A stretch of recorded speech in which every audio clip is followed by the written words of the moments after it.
Es una lección que nos ha llevado algunos años a aprender. Quizás una de las cosas que más ruido provocan en nuestras almas, que más nos llegan a turbar, es cuando sentimos que Dios se ha olvidado de nosotras. ¿Te ha pasado alguna vez que tienes una carga, una dificultad, un dolor profundo, y oras y clamas a Dios y esperas en Él sinceramente, confías en Él y parece que a Dios no le importa y te sientes completamente desamparada? Hace poco hablaba con una hermana muy querida y ella me decía eso precisamente,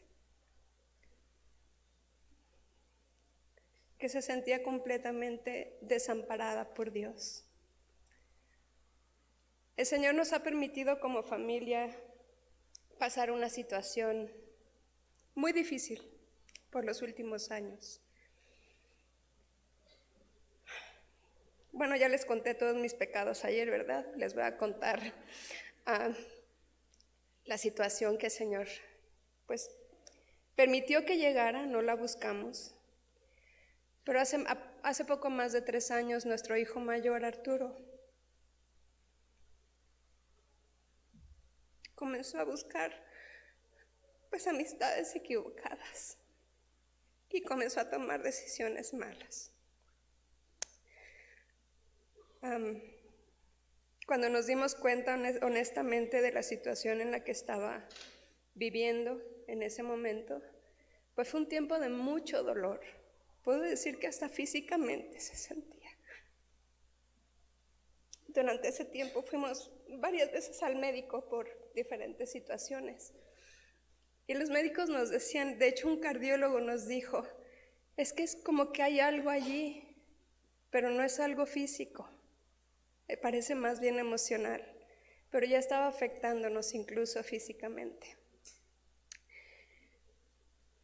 Y pues es una situación que ha durado varios años. Gracias a Dios, el Señor está obrando en la vida de nuestro hijo. Gracias a Dios tenemos su corazón, por lo menos hasta cierto punto, ¿verdad? Si lo tuviéramos completamente no estaría como está. Pero llegó un momento en que llegamos a sentirnos sin esperanza. Mi esposo me dijo, en una mañana estábamos muy quebrantados los dos, y me dijo, ¿sabes qué? Es que me siento que no tengo esperanza. Y sé que no somos los únicos que hemos pasado por situaciones así. Otra amiga, una misionera ahí en España, también habían pasado una situación muy difícil en su familia. Ya llevan varios años con esta situación. Y ella llegó a decirme, es que de pronto me siento que ni siquiera entiendo lo que es la esperanza. Esa mañana que hablaba con mi esposo, que él me dijo que se sentía sin esperanza, honestamente yo me sentía exactamente igual, pero no se lo dije. Pero en ese momento yo estaba leyendo mi Biblia en Romanos 8. Y el Señor me dio un versículo que nos animó a los dos, nos consoló, y aunque en ese momento no lo entendíamos perfectamente, el Señor ha ido enseñándonos poco a poco que en realidad sí hay esperanza. Romanos 8, versículos 24 y 25.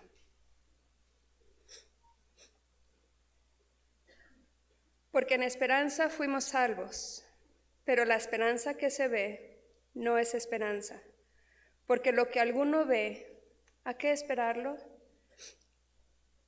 Pero si esperamos lo que no vemos, con paciencia lo aguardamos. En esa mañana el Señor nos permitió entender una de las razones por las que nos sentíamos sin esperanza. Y esas conversaciones con mi esposo, con esta otra misionera, y este pasaje fueron lo que dieron pie para este estudio. Y quiero que veamos en esta mañana, primeramente, ¿por qué perdemos la esperanza? Porque a mí me ayudó a entender lo que me estaba haciendo sentir a mí sin esperanza, para darme cuenta de la razón por la que la estaba perdiendo. Pero sobre todo, quiero que nos demos cuenta por qué podemos tener esperanza, por qué podemos recuperar la esperanza, porque si nada más nos quedamos con aquello que nos la puede quitar, esta sería la clase más deprimente de todo el mundo. Pero gracias a Dios, en el Señor siempre hay esperanza. Vamos a orar. Amado Padre, una vez más te doy gracias por tu amor tan grande para nosotras. Gracias por tu palabra. Gracias, Señor, porque por medio de la consolación de las Escrituras tenemos esperanza. Y, Señor, yo te ruego que tú obres en el corazón de cada una de mis hermanas. Tú conoces sus necesidades. Tú conoces su dolor, su quebranto, las luchas que están pasando. Y te ruego, Señor, que con esa consolación que nos has consolado a nosotros, tú puedas consolarlas también a ellas, Señor. Que tú uses tu palabra para ministrar a cada una. Y, Señor, que salgamos de aquí descansando en el hecho de que en verdad hay esperanza en ti. Te amamos, Señor. Te pedimos todo esto en el nombre de Cristo Jesús. Amén.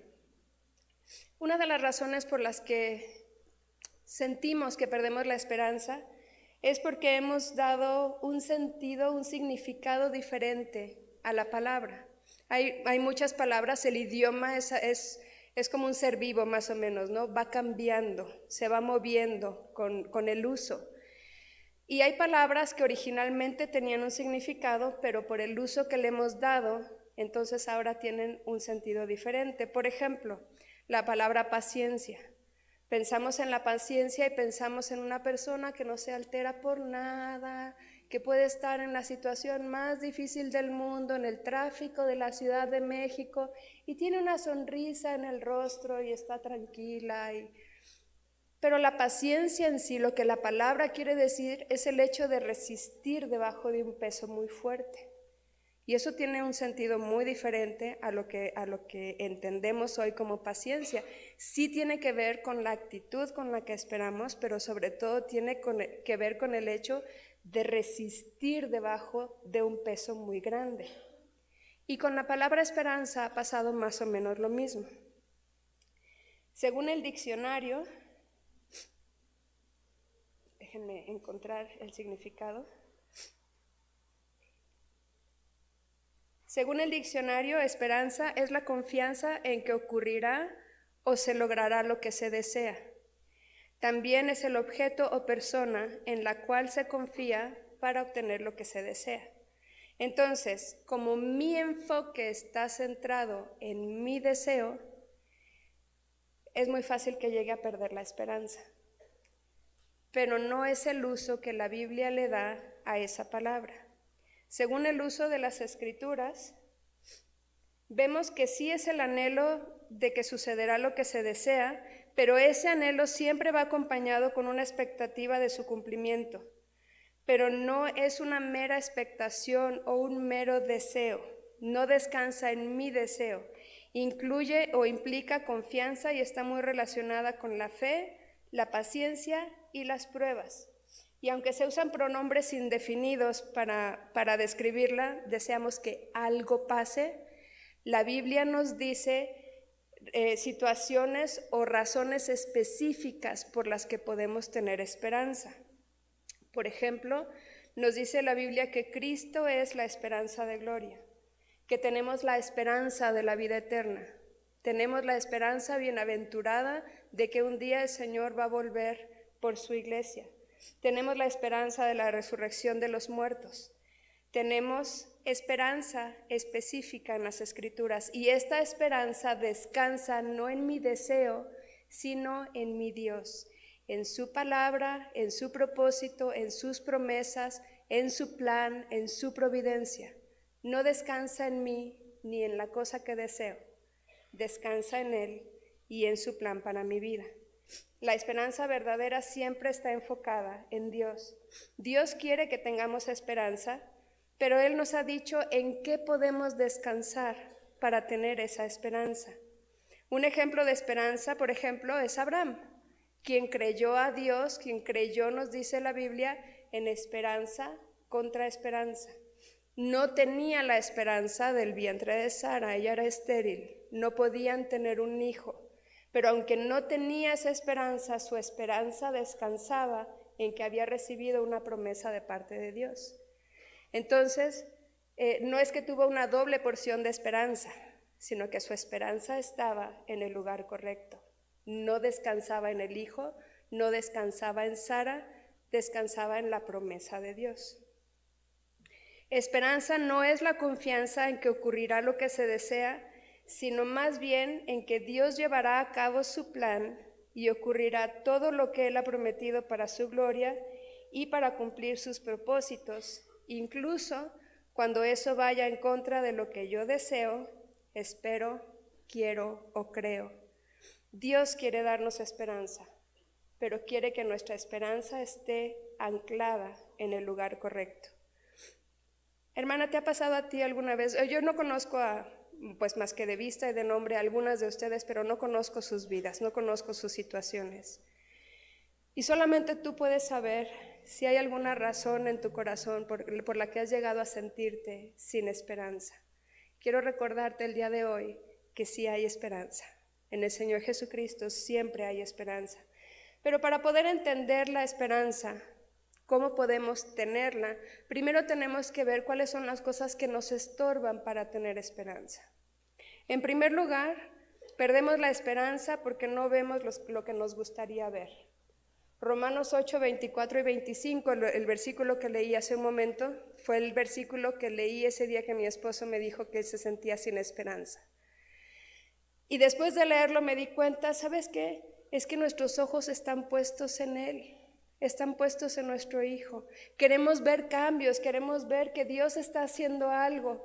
Pero hermanas, tenemos que recordar que la obra de Dios casi siempre es invisible. Lo que Dios está haciendo es algo que no podemos ver. A veces podemos llegar a ver el fruto de lo que Dios ha estado trabajando por mucho tiempo. Tienes un familiar que no es creyente y quizás le has testificado por 40 años y le has dado el plan de salvación al derecho y al revés y se lo has explicado de todas las formas posibles. Y viene un perfecto desconocido y en 5 minutos se lo vuelve a explicar y es como, y es salvo. ¿Quiere decir que tú lo hiciste mal? No necesariamente, pero Dios estaba haciendo un trabajo que nosotras no podemos ver. Y no ver lo que nos gustaría nos quita la esperanza.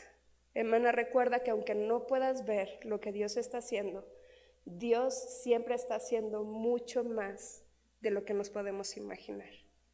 No ver lo que nos gustaría ver nos hace perder la esperanza. En segundo lugar, porque nos olvidamos de lo que Dios ha hecho en el pasado. En Deuteronomio, Moisés constantemente le repitió al pueblo que tenían que acordarse. No te olvides, recuerda, ponlo en tu corazón. No te olvides de las cosas que Dios ha hecho. Porque aunque no debemos vivir en el pasado, el hecho de recordar que Dios ha obrado en el pasado nos da esperanza para saber que va a obrar en el futuro. Pero a veces nos olvidamos de esas cosas que Dios ha hecho. Hermana, si Dios ha respondido una sola de tus oraciones en una ocasión, tienes más que suficiente para saber, para recordar que Dios puede seguir obrando. En tercer lugar, porque nos olvidamos de que Dios tiene un plan para nosotras. Jeremías 29:11 es uno de mis versículos favoritos en las Escrituras. Jeremías 29:11 nos dice, porque yo sé los pensamientos que tengo acerca de vosotros, dice Jehová, pensamientos de paz y no de mal, para daros el fin que esperáis. Dios tiene un plan para nuestras vidas y a veces queremos el resultado final, pero no queremos el proceso. Dios está obrando en tu vida, Dios te está cambiando, Dios te está transformando a ti. En este tiempo de espera, mientras estás esperando que Dios responda a tu oración y cambie la situación, Dios está obrando en tu vida. Dios te está llamando para que te acerques a Él, para que vengas a Él con tu carga y para que aprendas de Él. Es un tiempo de aprender de Él, pero tenemos que recordar eso, que Dios tiene un plan y aunque el proceso no siempre es el más agradable, el fin de ese plan es un plan de paz, es bueno para nosotras. Tenemos un Dios que nos ama y que busca nuestro bien. No necesariamente busca satisfacer nuestros deseos, no necesariamente busca librarnos de los problemas, pero quiere hacer su plan. ¿Y cuál es su plan? Transformarnos a la imagen de su Hijo. Y a veces ese es un proceso muy doloroso. Número 4, porque nuestra esperanza está en el lugar o en la persona equivocados. En 1 de Timoteo 6:17, Pablo le dice a Timoteo que diga a los ricos de este mundo que no pongan su esperanza en las riquezas. Y podemos ver un ejemplo de esto clarísimo en la vida del rey Salomón, en el libro de Eclesiastés. Salomón había sido un joven sabio que desvió su corazón por no seguir las instrucciones de Dios y por casarse con tantas mujeres que desviaron su corazón. Y al final de su vida lo encontramos en el libro de Eclesiastés como un anciano que dice que ha buscado en las mujeres, en los placeres, en la comida, en el trabajo, en la sabiduría, en todo. Ha buscado satisfacción, pero no la ha encontrado. Y al final dice que el fin de todo el discurso oído es teme a Dios y guarda sus mandamientos, porque eso es el todo del hombre. Si ponemos nuestra esperanza en cualquier otra cosa que no sea Dios, estamos poniéndola en un lugar equivocado. Y hacer eso nos roba la esperanza. Número 5, por falta de contentamiento y por incredulidad. Y hermanas, esas dos cosas suelen ir de la mano. Yo dejo de creer lo que Dios ha dicho acerca de sí mismo y mi corazón empieza a buscar satisfacción en cualquier otra cosa. Y eso me roba el contentamiento. Si mi satisfacción no es Dios, entonces voy a estar descontenta. Y la falta de contentamiento nos roba la esperanza, porque estamos buscando, como Raquel, ¿verdad? Que lo veíamos ayer, estamos buscando en cualquier otra cosa, algo que satisfaga mi vida, algo que me haga feliz, pero como no es Dios, entonces es un ídolo equivocado en mi corazón. Número 6, porque tenemos ídolos en el corazón. Tenemos deseos que queremos que Dios satisfaga más de lo que deseamos deleitarnos en Dios y conocerlo a Él. Y eso, hermana, nos roba la esperanza. Número 7, por nuestro orgullo. Santiago 4:6 nos dice que Dios resiste a los soberbios, pero da gracia a los humildes. ¿Y cómo te sientes cuando Dios te está resistiendo? Te sientes desamparada, porque aquel que puede ampararte está en posición de batalla contra ti por tu orgullo o por mi orgullo. Porque estamos pensando, deseamos hacer las cosas a nuestra manera. El hermano Jorge nos lo dijo ayer, cuando dejamos de leer la Biblia es arrogancia, cuando buscamos hacer las cosas a nuestra manera es arrogancia, cuando quitamos a Dios de nuestras vidas estamos actuando arrogantemente. Y eso, hermanas, nos quita la esperanza. Número 8, porque nos alejamos de Dios. El Salmo 91:1 nos dice, el que habita al abrigo del Altísimo morará bajo la sombra del Omnipotente. Y luego nos da una lista de promesas que nos encantan, ¿verdad? No sé si han visto gente que tiene su Biblia ahí al lado de su cama abierta en el Salmo 91, como para que los espíritus malignos puedan ir a leer en todo aquello en lo que está confiando, ¿verdad? Pero la Biblia nos dice que esas promesas son nuestras únicamente si moramos al abrigo del Altísimo. Y eso habla de cercanía. Yo no puedo morar a la sombra de algo si estoy lejos de ese algo. Y la Biblia nos dice que si moramos a la sombra del Altísimo, entonces todas esas promesas son nuestras.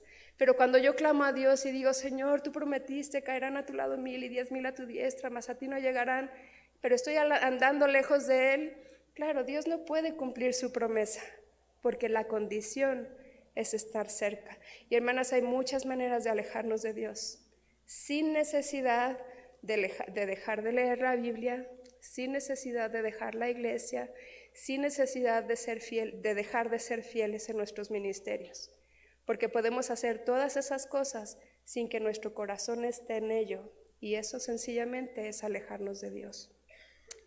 Número 9, porque pensamos que la vida cristiana se trata de nosotras. Dios, dame, satisfáceme. Todas nuestras oraciones casi siempre son, Señor, haz por mí, dame, soluciona mi problema, cambia mi situación, provee mis necesidades. Todo gira alrededor de nosotras y nos olvidamos que no se trata de nosotras, como nos recordaba el hermano Rocha. Se trata de Él, se trata de su gloria, se trata de sus promesas, se trata de su plan. Pero cuando estamos tan centradas en nosotras mismas, perdemos la esperanza, porque lo perdemos a Él de vista. Número 10, porque sentimos que no tenemos el control. Hermanas, como mujeres, ¿cómo nos gusta eso? Tener el control. yo quisiera todavía poder llevar a mi niño de 26 años de la mano, a sentarse en una clase de escuela dominical y abrirle la cabeza y meter toda la enseñanza que se está perdiendo y convencerlo de que tiene que hacerlo, pero no puedo. Tengo que dejarlo en las manos del Señor. Es el mejor lugar en el que puede estar. Pero cuando sentimos que no tenemos el control, perdemos esperanza. Y hermana, finalmente, número 11, probablemente nos sentimos sin esperanza porque no tenemos esperanza. Primera de Tesalonicenses 4:13 habla de los otros que no tienen esperanza, hablando de los gentiles, de aquellos que no han conocido a Cristo como Salvador. Y amiga, si tú estás aquí el día de hoy y no tienes la plena seguridad que después de la muerte vas a ir al cielo, quédate aquí con nosotras. Una de nosotras te va a explicar cómo puedes tener esa seguridad, pero mientras no tengas a Cristo en tu corazón, mientras no hayas sido colocada en Cristo, no tienes esperanza. No hay ninguna razón por la que puedas tener esperanza, pero Dios quiere dártela. Por eso envió a su Hijo para salvarte. Él quiere darte vida eterna y darte la esperanza del Salvador. Entonces, ya vimos algunas razones, quizás tú puedes pensar en otras. Estas son las razones que yo sé que a mí me estaban quitando la esperanza. Pero vamos a ver ahora algunas razones por las que podemos recuperar la esperanza. En primer lugar, con humildad y mansedumbre, como nos explicaba ayer el hermano Rocha.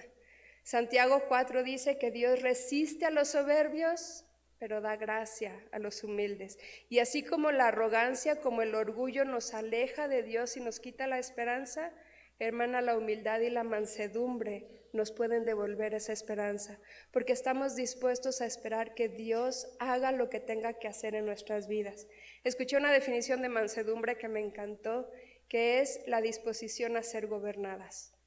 Hermanas, cuando Dios nos ha comprado, cuando el Dios de amor entregó a su Hijo para salvarnos y nos compró con su sangre, podemos descansar en Él sabiendo que Él tiene lo mejor para nosotras y que aunque a veces el proceso no me guste, lo que Él está haciendo en mi vida es bueno. Y si lo hago sin resistirme a Dios, pues el trabajo es mucho más fácil. Necesitamos un corazón humilde, un corazón manso, para permitir que Dios haga toda su obra en nuestras vidas. Y aunque el proceso no me guste, si estoy descansando en Él, voy a hacerlo con esperanza. Porque aunque me duela, puedo saber, Dios está haciendo lo que es mejor para mí. No necesariamente lo que yo quiero, pero sí lo que es mejor para mi vida. Número 2, recordando sus misericordias. Lamentaciones 3, 22 y 24, quizás uno de los versículos o unos de los versículos más favoritos del pueblo cristiano, se encuentra en este pasaje. Lamentaciones 3, versículos 22 al 24. Por la misericordia de Jehová no hemos sido consumidos, porque nunca decayeron sus misericordias. Nuevas son cada mañana, grande es tu fidelidad. Mi porción es Jehová, dijo mi alma, por tanto en Él esperaré. Pero hermana, mira el contexto en el que fue escrito este pasaje.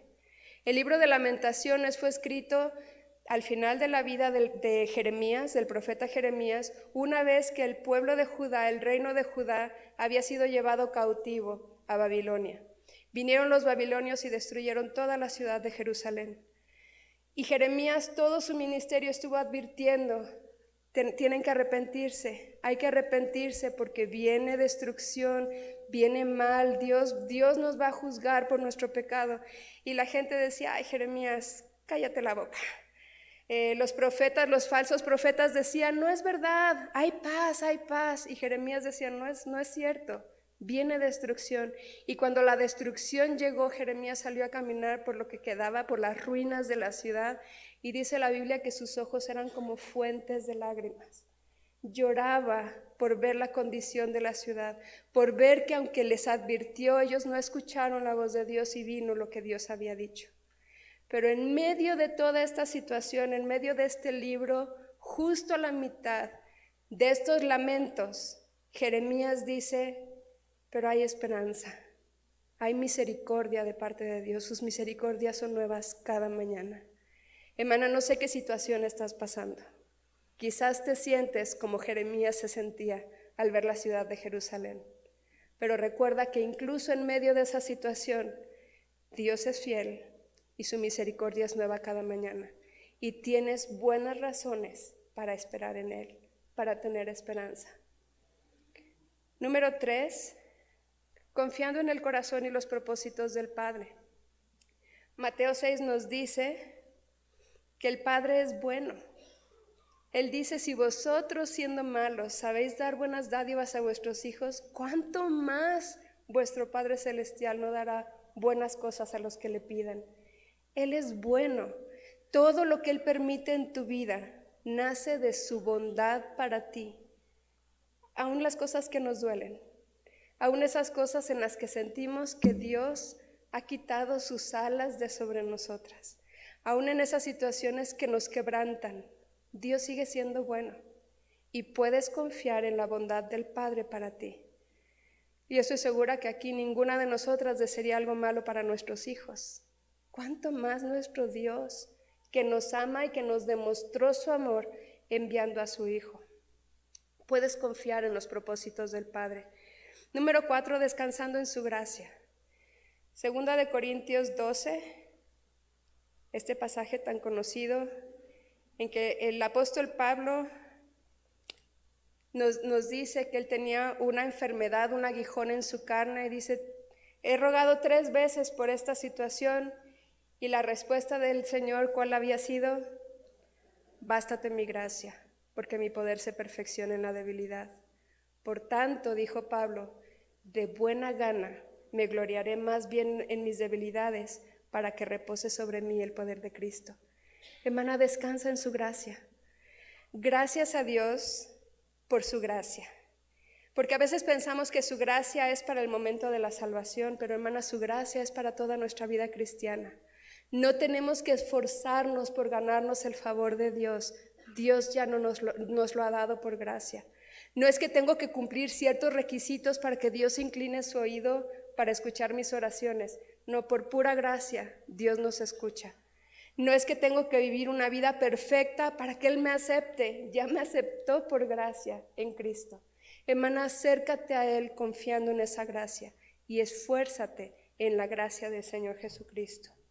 Número 5, manteniéndote cerca de Él. El Salmo 91, lo decíamos hace un momento, habla de cercanía. El que habita al abrigo del Altísimo morará bajo la sombra del Omnipotente. Diré yo a Jehová, esperanza mía y castillo mío. ¿Cuándo podemos clamar a Dios y decir, Señor, tú eres mi esperanza? Cuando me mantengo cerca. Y recuerda, mantenerte cerca no quiere decir que te mantienes ocupada. Es muy diferente. En la carta de Apocalipsis a la iglesia de los Efesios, dijo, yo conozco tus obras y tu arduo trabajo y tu paciencia y que no puedes resistir a los malos, y le da una lista de cosas que la iglesia de los Efesios estaban haciendo, pero le añadió y dijo, pero tengo contra ti que has dejado tu primer amor. Y podemos mantenernos muy ocupadas y mantenernos muy lejos del Señor.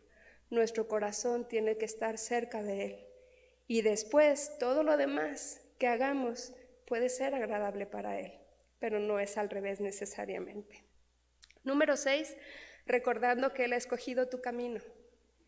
Hermanas, el Salmo 23, todas lo conocemos, ¿verdad? El Salmo 23:1, Jehová es mi pastor.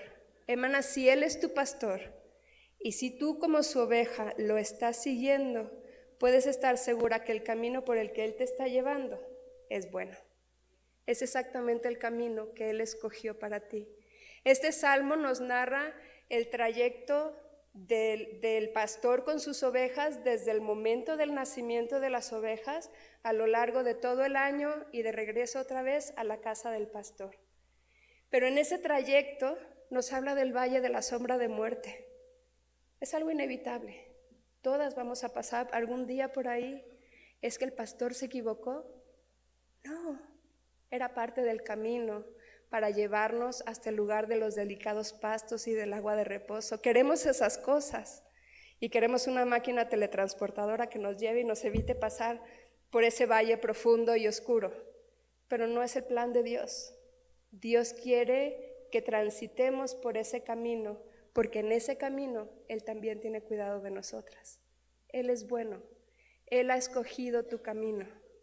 Y si tú lo estás siguiendo fielmente, entonces puedes descansar en que ese es el camino correcto. Número 7, leyendo, meditando y memorizando las Escrituras. Romanos 15:4.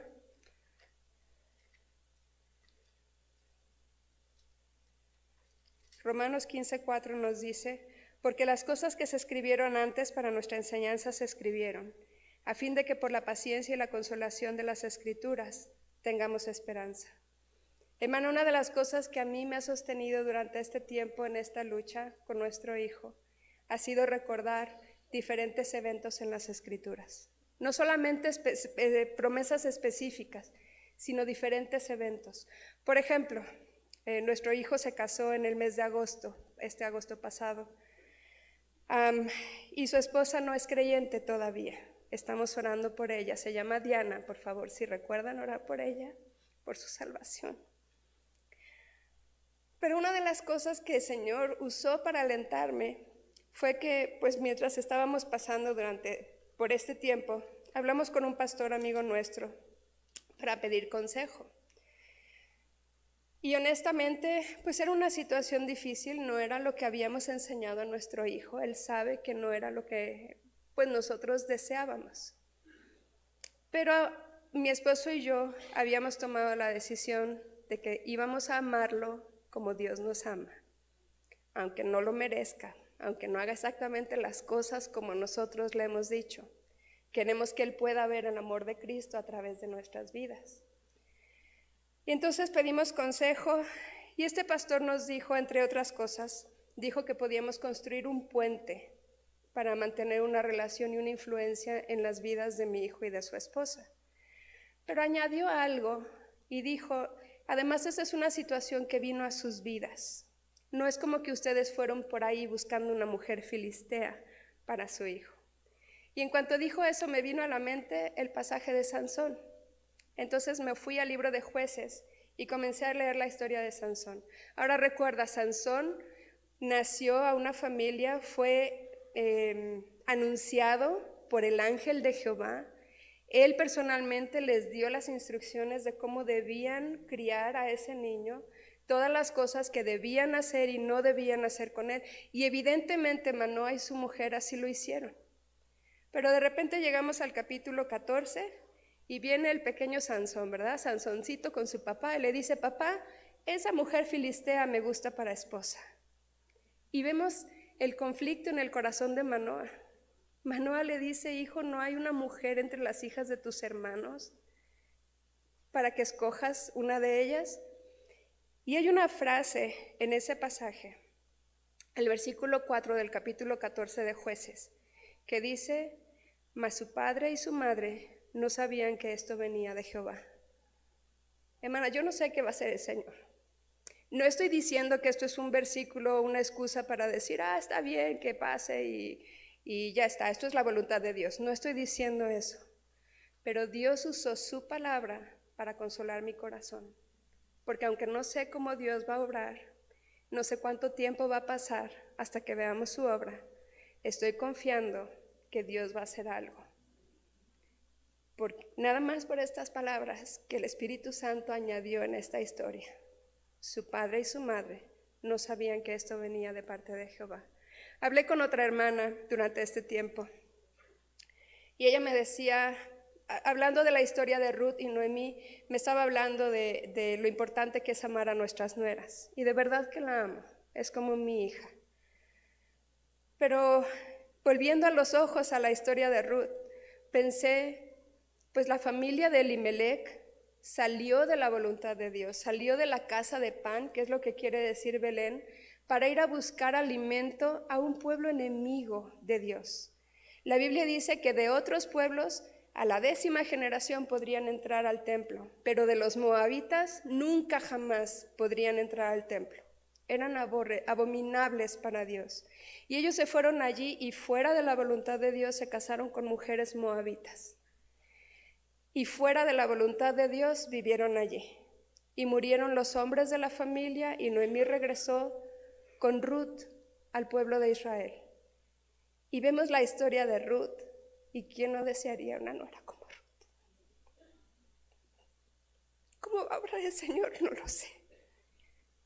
Pero estoy confiando que aunque quizás no se repita la historia, Dios use a Diana para obrar en la vida de mi hijo. ¿Cómo lo va a hacer o cuándo? No lo sé. E insisto, no estoy diciendo esto como una excusa para, bueno, si tu hijo está en esta situación, déjalo. No, estoy diciéndote lo que Dios usó para consolar mi corazón, para darme esperanza. Ruth no solamente fue llevada al pueblo de Israel, fue aceptada. Es de la única mujer en todas las escrituras de las que se dice que fue una mujer virtuosa, pero además fue añadida en la misma genealogía del Señor Jesucristo. ¿Qué va a hacer el Señor? No lo sé, pero estoy confiando que Dios va a obrar. Él es mi esperanza, no necesariamente las decisiones de mi hijo, no necesariamente mi hijo, sino estoy confiando en que Dios va a hacer algo que nos va a sorprender. Hermana, y finalmente, y quizás lo más importante de todo, manteniendo tus ojos en el Dios de esperanza. Y ayer vimos cómo podemos mantener nuestros ojos en Él. El Dios de esperanza quiere darnos todo gozo y paz en el creer, mientras esperamos en Él. Pero hermanas, tenemos que mantener nuestros ojos puestos en Él, nuestros ojos fijos en sus promesas, en su carácter, en su persona. Tenemos que mantener nuestros ojos en Él, no en las cosas que nos rodean, no en aquello que esperamos, sino solamente en Él. Salmo 62:5 nos dice: alma mía, en Dios solamente reposa, porque de Él es mi esperanza. Salmo 146:5, bienaventurado aquel cuyo ayudador es el Dios de Jacob, cuya esperanza está en Jehová su Dios. Salmo 71:5, porque tú, oh Señor Jehová, eres mi esperanza y seguridad mía desde mi juventud. Salmo 142:5, clamé a ti, oh Jehová, dije, tú eres mi esperanza y mi porción en la tierra de los vivientes. Dios quiere, hermanas, que abundemos en esperanza. ¿Qué situación estás pasando? Dios quiere darte esperanza. Sí hay esperanza, pero tienes que poner tus ojos en el lugar correcto y en la persona correcta. No importa cuál sea tu circunstancia, el Dios de esperanza está a tu lado. Mantén tus ojos en Él para que Él te dé esperanza. Y un versículo finalmente en Romanos 15, versículo 13, nos dice: y el Dios de esperanza os llene de todo gozo y paz en el creer, para que abundéis en esperanza por el poder del Espíritu Santo. Hermana, el Dios de esperanza no solamente quiere que tengas esperanza, sino que mientras esperas tengas todo gozo y paz por el poder de su Espíritu Santo. ¿Qué situación estás pasando, hermana? Confía en el Señor, confía en el Dios de esperanza y sigue descansando en Él hasta que Él lleve a cabo completamente su plan en tu vida. Vamos a orar. Amado Padre, una vez más, gracias por el amor tan grande que nos tienes. Gracias porque tú eres el Dios de la esperanza. Gracias porque en ti podemos tener una esperanza viva, una esperanza segura. Gracias porque, Señor, tus planes son mucho más altos que nuestros pensamientos. Amado Padre, tú conoces a cada una de mis hermanas aquí. Tú conoces sus situaciones. Tú conoces aquello que quebranta su corazón. Te ruego, Señor, que tu Espíritu Santo ministre a su necesidad conforme sea tu voluntad, Señor. Hermana, quizás tú estás aquí, vamos a mantener los ojos cerrados y hay algo que está quebrantando tu corazón. Quizás te has sentido que has perdido la esperanza. Ven al Señor y pon tus ojos en Él para que Él renueve tu esperanza. Recuerda que en Él siempre hay esperanza. O quizás tú estás aquí, nos estás visitando y no tienes todavía la seguridad de que después de la muerte irás al cielo. Si es así, por favor levanta tu mano.